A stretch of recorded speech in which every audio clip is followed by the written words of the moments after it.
Welcome to the Tesla Economist. Please hit the thumbs up and don't forget to subscribe. It would seem the energy for Tesla stock had inversed. The doubt was creeping in, all started by a slight market adjustment and further exacerbated by the shorters and FUD. Bear in mind, in this slump, even the almighty Apple was down 20% from its all-time high towards the end of January. Okay, Tesla was down nearly 40%, but perhaps the market was due for some sort of correction. This happens.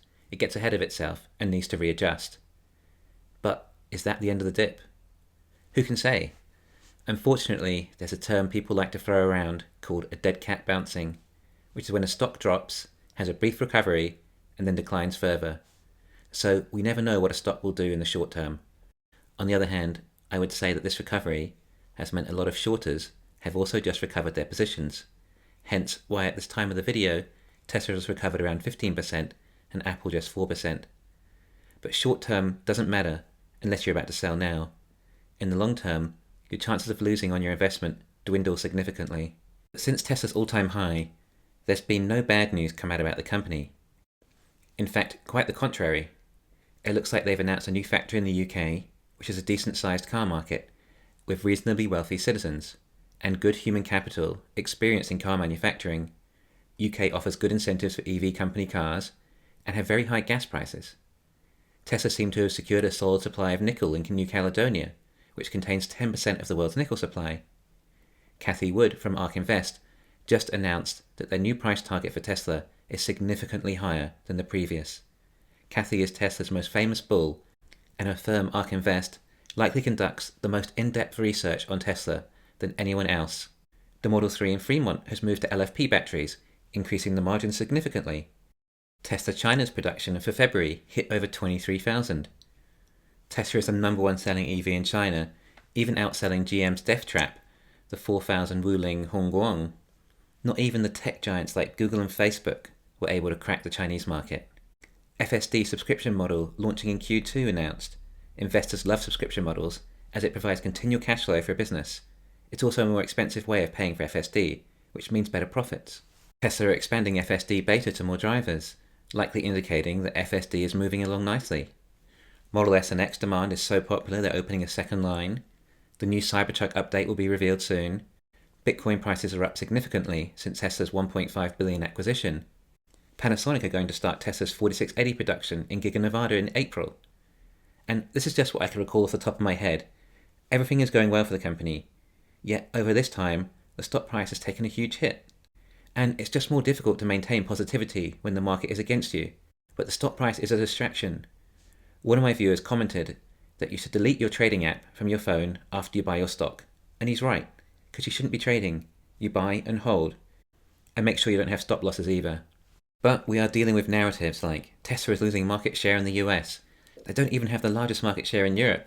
And of course the classic, they only make profits from regulatory credits. Well, one, the market for EVs in the US is still growing, as are Tesla's sales.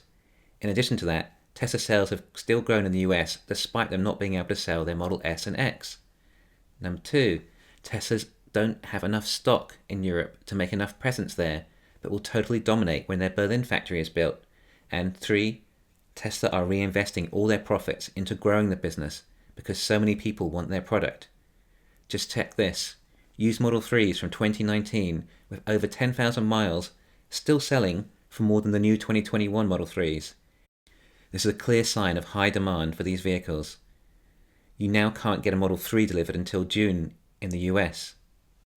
And demand is not linear. If Tesla drop their prices by 5%, demand doesn't increase 5%. No, it more like doubles. And I think soon enough, we might see the Standard Range Plus Model 3 actually down to $35,000 when it has the 4680s, die-cast and sell-to-vehicle. And I think that will be cheap enough. And when consumers see how well Teslas hold their price, that will increase demand further, as the largest cost of car ownership is depreciation. That's why Tesla are using every dollar they can to grow as fast as possible. Why would you want them to make any profits? What do you want them to do with that profit? Buy more Bitcoin? They spent $1 billion on building their Model 3 factory in Shanghai, and it makes $2.5 billion profit every year. Seriously, what is it that people don't understand? While we hear that a lot of Volkswagen and Ford sales have just been to their dealerships and not actual consumers. Do you get it? They are producing just a few thousand a month, and they still can't sell that many to their consumers. There is no EV industry, it's just a distraction. Consumers just want Teslas, not any old EV. Tesla have to manufacture their cars. They need huge factories in order to do this. It's not as simple as manufacturing a smartphone. They are capital-intensive items. These factories take time to build. But in addition to that, there's also supply chain management. They need enough batteries for each car too, which have been creating a bottleneck in their manufacturing. Tesla are doing everything they can to rectify this, but these things cost money and take time. Last year, Tesla made 500,000 cars. They're currently building their two biggest factories. Berlin is rumoured to have a capacity of 1 million cars a year, and Austin 2 million. In addition to that, they have a new Model Y factory in Shanghai. With their Shanghai Model 3 and Fremont combined, with all these other factories, by the end of next year, they should be at a run rate of around 4 to 5 million cars annually. That's possibly around 10 times as many cars as last year. Once Tesla hit this inflection point, they will no longer be able to come close to expanding the company as fast as they produce profits. Just some quick numbers. If they just profit $10,000 per car, then that's $50 billion a year. A factory costs perhaps $1 to $3 billion, depending on its size. Do you think they could build 20 factories a year? They'll have too much money. So it won't be long until we actually see real profits. In addition to that, the new UK factory will possibly be up and running towards the end of next year as well, likely adding a further 500,000 or perhaps 1 million cars a year to the fleet. But don't be surprised if Tesla announce another couple of factories before the year is out. Now Tesla have nailed their battery production technique, they simply need to start more battery factories. This is done by building a car factory and then a battery factory next to it. So every car factory also makes their own batteries on site, starting with the raw materials, ending up the finished version. And I think the vast majority of Tesla's batteries are going to be with iron-based cathode rather than nickel, using lithium iron phosphate batteries, known as LFP. They cost significantly less to produce, have a very high charge cycle life, and there's no shortage of iron in the world. But yes, when the stock is down significantly, it can look bleak.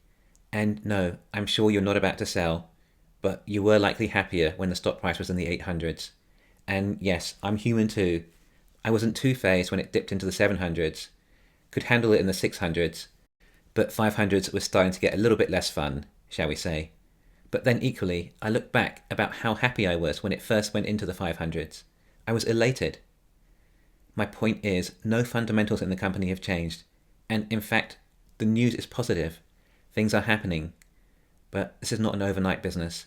Tesla is an engineering manufacturing company, and factories take time to build. Although all this news is good, they're not needle movers for the stock. It's going to take real numbers to move it back from here.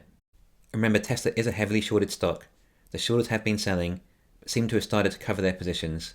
Now it's on the rebound. And the FUD has been strong in the news lately too. Like the Ford Mach-E news, although now the Mach-E is having to be recalled due to loose bolts. Remember, this car is built in Mexico, a country not of the highest caliber of human capital when it comes to manufacturing. It's simply not going to be up to Tesla's quality standard. And okay, sure, there were some panel gap issues, but this only occurred during ramp-ups, and Tesla are sorting it out. They are still new to vehicle mass production. What's Ford's excuse? Quite simple, just because you manufacture an ICE vehicle doesn't mean you can manufacture an electric vehicle. And this is Ford, just making a few thousand a month. What's going to happen when they actually want to seriously ramp up? I'll tell you, nothing. Why? Because they can't. Even NIO only delivered about 7,000 cars in their biggest month, and they've been going for 7 years now. Get it? Scaling up is the hardest part. Any fool can make a concept car and make a few thousand of them a month. Elon has said this many times. Ramping up is very difficult. And if he says it's difficult for him and his team, it makes it near impossible for anyone else. The Chevrolet Bolt didn't even average 2,000 cars a month last year. And don't forget, Tesla have more robots than any other company in the world, and they have the most powerful AI computer in the world too. Tesla not only have by far the best FSD, but they have the only one that doesn't need to be geofenced, and it can simply drive itself anywhere. In addition to that, they performed a race, Tesla Autopilot, against Waymo's geofenced autonomous car. The Tesla arrived at its destination in nearly half the time as the Waymo, and this is with the fully mapped LiDAR system. It's hard when everyone is beating you up against Tesla.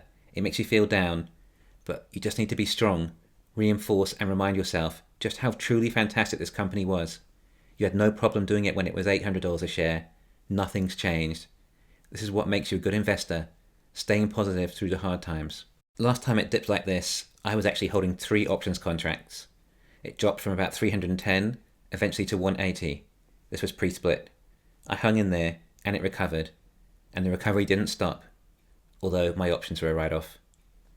However, unless we have any major breakthroughs, I'm not sure Q1 will be that great. Q4 is the biggest selling month for autos, and Tesla were pushing hard to get those deliveries out. Giga Shanghai Model 3 was just about fully ramped up in Q4, as was Model Y in Fremont. It would appear that Model Y in Shanghai is only a few thousand a month at this stage, but the real issue is that Model X and S have not been selling all quarter, and these are Tesla's highest selling, biggest profit-making cars. I'm afraid this quarter might not be the best, and could hurt the stock price a little bit too.